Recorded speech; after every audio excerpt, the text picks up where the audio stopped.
In 1861, in a small village in America, four sisters were gathering in their home. The oldest one is May. The second one is Jo. The third one is Amy, and the youngest one. Night, Maggie and Jo had planned to go to a dance party at Maggie's friend's house. When Jo was doing Meg's hair, she accidentally burned Meg's hair. Thankfully, her carelessness didn't party. So Maggie explained the do's and don'ts at the party. She should never talk too fast, flirt or praise the boys too much, and many other rules during the party. Jo didn't watching her sister dance with her friends differently from Meg's graceful nature. Jo's character was the exact opposite. She is tomboyish, careless and introverted, bored with the party, looked for a quiet place to take a break. She then met a boy named Laurie. It turns out that Laurie is the son of a rich family who lived in front of Jo's house.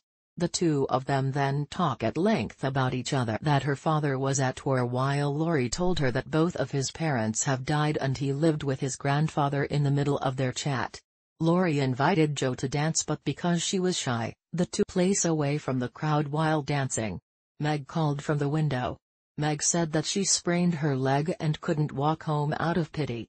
Laurie then took them both home. When they got home, while taking care of Meg's sprained leg, Jo's mother, whose name is Mary, greeted Laurie kindly. Laurie smiled as he saw the rest of Jo's family all his life. He never felt such warmth. Family showed to him. Days passed and the Christmas arrived. That morning, Jo and her sisters gathered while telling each other their dreams. Meg said that one day she wanted to be an actress. Jo said that she wanted to be a writer, and Amy wanted to be a famous singer. Meanwhile, Beth's dream was not as ambitious as her sister's. She only wanted to be able to play piano. Hearing that made her sisters move and hugged her. An hour later, their mother showed up. She said that before she went home, she went to the house of their neighbors, the Hummel family, whose husband was alt. She saw that the Hummel family had not eaten since yesterday, even to warm themselves. The children had to sleep in one bed, hugging each other. If possible, Mary would let their home to the Hummel family. Out of pity, the four sisters agreed to cross the road. Laurie saw the four sisters from his window with baskets of food in their hands. He knew that Jo ate their food with others who needed more. When they came home far away, they were surprised to find lots of food on their table. Their family mate told them that before they returned home, Laurie and her grandmother them all the food. Amid the joy, Mary took out a letter sent from their father. The four sisters gathered to listen to Mary. Even though their father was not there, this Christmas felt like the The next day, Jo went to see her aunt. She visited her aunt once a week to learn the manners of noble women. Her aunt was a rich and stingy spinster. But even though she is that was why she wanted to teach Jo to behave like a noble woman so she could get a rich husband one day. Despite all that, Jo didn't seem to want to get married.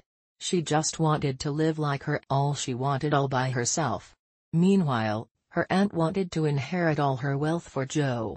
When he passed away, one night, Jo and Meg were invited to watch a play with John. While they were getting ready, Amy asked to come with her. She really wanted to meet Laurie because she had fallen in love with him since the first time she saw him when he took her sisters home. They didn't have enough tickets, so Amy had to stay in the theater. John kept staring at Meg. Four of them looked happy, enjoying their night together. But when they got home, Jo was sure that Amy was the one who in her novel. Jo argued with Amy, and suddenly Amy said that she had burnt the novel because she was jealous of her. That words from Amy made Jo angry, and Mary came to separate the two of them. After the situation calmed down, Mary told Amy to apologize, but Jo didn't want to forgive her yet. The next day during breakfast, and kept away from Amy. Not long after Laurie came to invite Jo for a walk, Amy, who felt guilty, then asked Meg how to get Jo to forgive her. Meg told Amy to go after Jo. But Amy immediately went to chase after Jo, but in the middle of the road while crossing the frozen lake the ice broke and Meg plunged into freezing water. Seeing her sister in danger, Jo to save her. Thankfully, they managed to save her and brought her back home. That night at the house, Jo confided to her mother about his anger issue. Her mother told her that despite her patience, she once had it just like Joe. Her mother said that if she tried, she was sure that Joe would be able to control herself too. Months passed. And now Joe and Amy had made up in the afternoon. Lori family on vacation to the beach with John and Lori's friend, Fred. Me and John's relationship seemed to be getting closer. Likewise with Joe and Lori. Joe even had a special not jealous of Joe anymore, but she still liked to paint Lori from the distance. Secretly.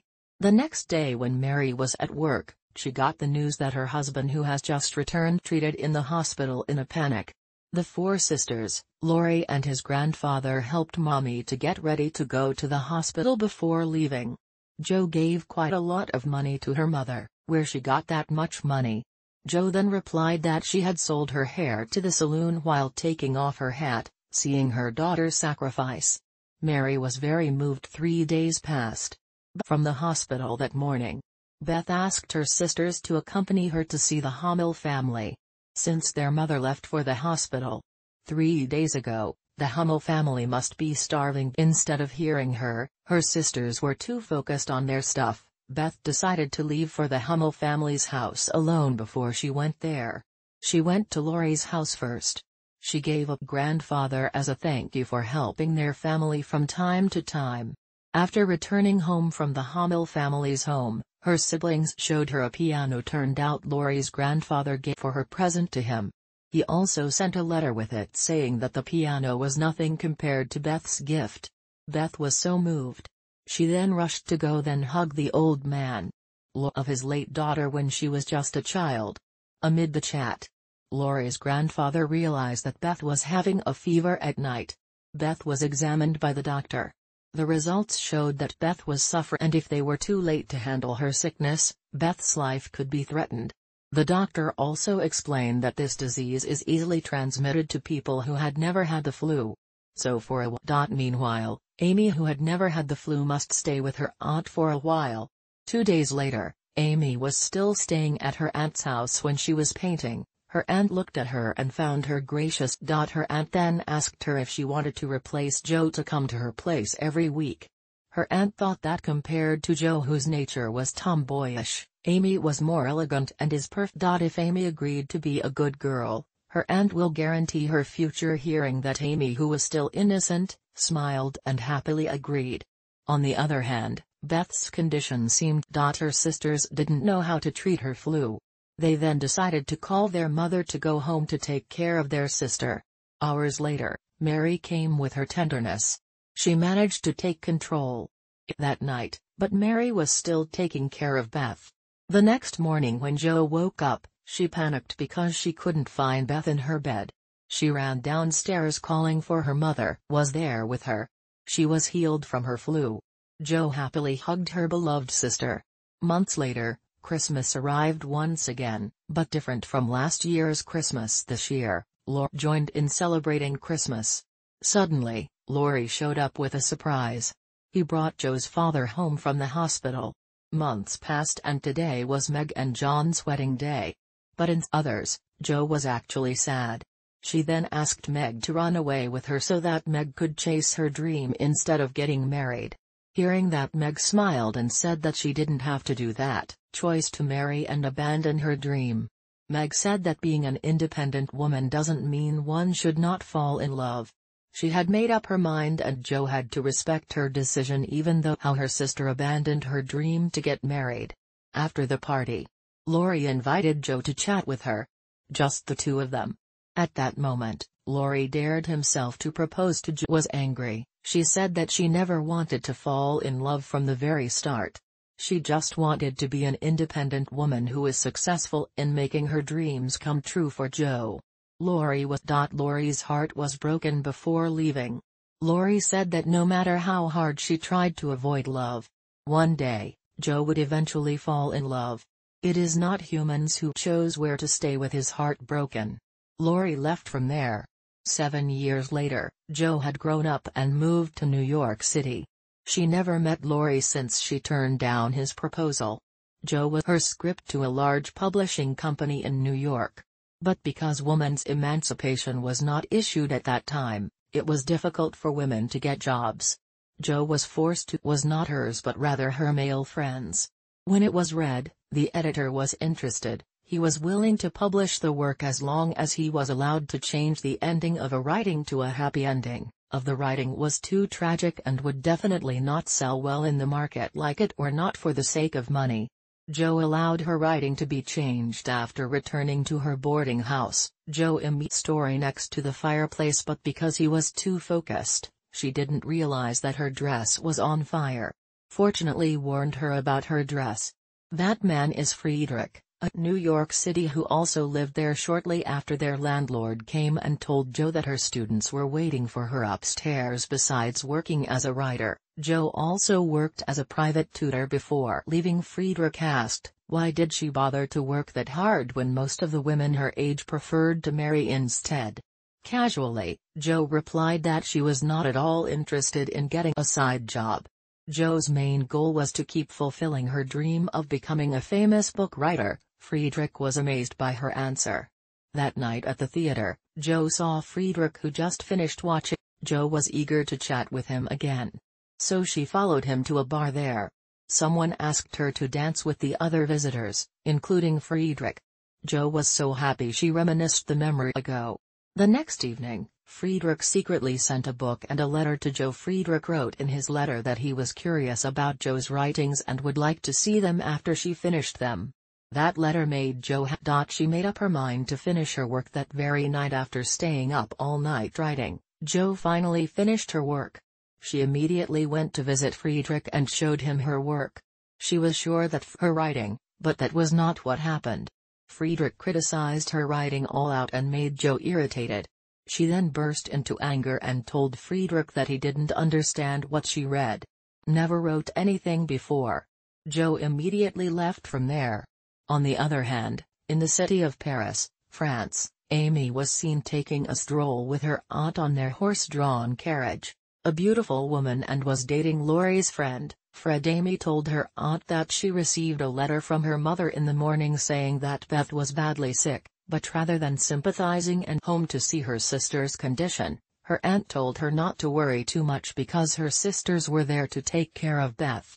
In the middle of the road, Amy saw Laurie, who happened to pass by. She ran to hug him. She hadn't seen him for years since she lived with her aunt before she left. Amy told Laurie her address and invited him to come to visit if he had the time. A few days later, a letter from Mary about Beth's condition. Her reaction was different from Amy's. Without thinking much, she immediately returned home to check on her sister when she saw that the whole family had gathered except her. She was annoyed.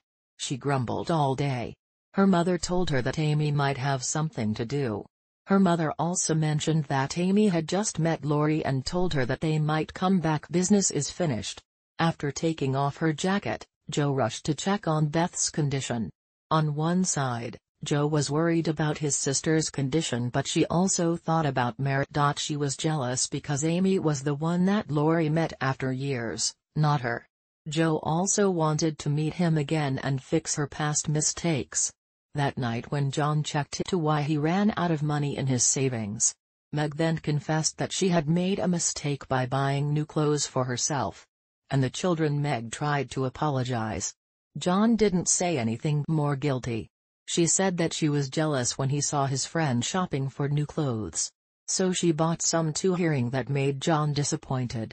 Meanwhile, in France, Laurie came to visit him managing her paintings. Laurie asked, when would she make an exhibit for her paintings? Amy replied, she has stopped painting because she realized that her painting was not pleasing to see. She jumped. Then the two of them will get married. During the chat, Laurie was mesmerized by Amy. She looked prettier than back when they were younger. In the middle of the chat from the window, Amy saw Fred coming before Fred.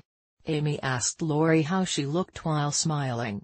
Laurie said that she was stunning. Days passed. When the two of them met again, Laurie asked Amy to paint him. After finishing the painting, Laurie accidentally saw an old painting of him. Amy said that he painted it back when they were on vacation on the beach. 7 years ago, Laurie realized that Amy had feelings for him for years. Very moment, Laurie immediately dared to propose to Amy and told her to leave Fred if she still loved him. Hearing that made Amy cry. She knew that she was just a release after Joe rejected him. Amy left him alone. The next day, Amy's aunt told her that Laurie had just come to say goodbye. Laurie had planned to move to London and would not come back again. Amy didn't say anything deep down for Laurie, but she didn't have the heart to hurt Fred's heart. Amy had a dilemma until finally, in the afternoon, when Fred proposed to her, Amy refused his proposal. Hearing Amy as Fred, her aunt was shocked. On the other hand, Joe took Beth to the beach. Joe told Beth that she would stop writing and was going to focus on taking care of her. Hearing that, Beth disagreed. Beth said that she wanted her sister to continue writing if she wanted her to be happy. After that, Joe was determined to write the best novel story he had ever written. The next day when she saw Meg and John in front of their house. At first Meg thought John was going to scold her again about the new clothes she bought yesterday. But it turned out that John was sorry that Meg could buy the nice things. She was so moved. She then said that John didn't need to look for a new job as a wife. She should be more grateful to accept whatever his husband's condition inside. Joe was touched to see what happened between Meg and John. She was happy for them, but suddenly Beth had seizures. Her sickness was much worse than what happened. 7 years it slept next to Beth while crying and kept holding Beth's hand. Joe kept telling her to stay alive and fight for her health. The next morning, Joe was surprised when she couldn't find Beth in her bed. Ran downstairs to the kitchen to look for her there. She only found her mother crying about something. Turned out Beth had died after Beth's funeral. Joe packed up her things shortly after. Mary came and the two of them then had a long chat discussing Joe's dream to become a famous writer, but Joe didn't seem interested at all. She said that she had been alone for too long. She said that if Laurie came and proposed to her, she will accept his proposal right away. The only thing she needed was to feel loved. She didn't even care if she could love the man or not, still had a lot in life and it will definitely be much happier if she could also love the man. Joe couldn't say anything to respond. Meanwhile, Amy was about to go home when suddenly Laurie showed up. Amy said that she was sorry for not coming earlier to see Beth. She then invited Laurie to come home together, but Laurie refused. He had promised himself to stay away from Amy. Proposal the day before hearing that made Laurie so happy. He kissed her right away and proposed to her in the evening when Joe was sleeping. Laurie woke her up. He and Amy had just arrived. Joe smiled and hugged him, but her smile immediately disappeared when Laurie told her that he and Amy had just married. Laurie told a long story about his meeting with Amy and how they both Joe was shocked. He went out to calm his mind outside. He saw Laurie's grandfather. When Joe asked what he was doing, he explained that he didn't have the heart to go inside. Since the first time he met Beth. He had considered her his granddaughter. When he found out that Beth had passed away, he was heartbroken hearing that Joe held his hand and said that even though she was not Beth, she didn't mind being his friend too. He calmed down. The two of them went inside at night. Joe couldn't sleep. She kept remembering Beth's last wish. Even though her writing couldn't cure her, Joe was eager to grant her sister's last wish. Very night Joe started writing her best novel for days. Joe continued to write without taking a rest. Until finally, Joe's novel was finished. When it was time to send it to the publisher, wrote her name in there. She was sure, even though she was only a woman, she could be as great and even greater than men. The next day while having breakfast, Joe's parents told her that someone was waiting to meet. Turned out it was Friedrich. She was happy to be able to see him again. They spent the rest of the day together with the family. When Friedrich was about to go home, he said that he was sorry and said his prayer at that time was only because he wanted to motivate Joe to be able to write even better. Joe just smiled as she said that she didn't care about the problem anymore. She was just so happy to see Friedrich again. Everyone asked why Joe didn't express her feelings. They knew from the look in her eyes. Joe must have liked him. Meg and Amy kept forcing her to chase him. They even took her to the station. At the station met Friedrich. She immediately said that she loved Friedrich. Thankfully, Friedrich shared the same feeling with her. They then shared a very romantic kiss. Years later, Their aunt passed away, but their aunt actually left all her wealth to Jo. Amy didn't look jealous at all. She was actually happy because after all, Jo was still her sister. Jo then turned her aunt's big house into a school. The family helped take care of the school, including Friedrich. Not only that, but the novel written by Jo was also in the process of printing. The novel she wrote for his late sister Beth, the novel that told of her family's life journey, a novel that she entitled Little Women.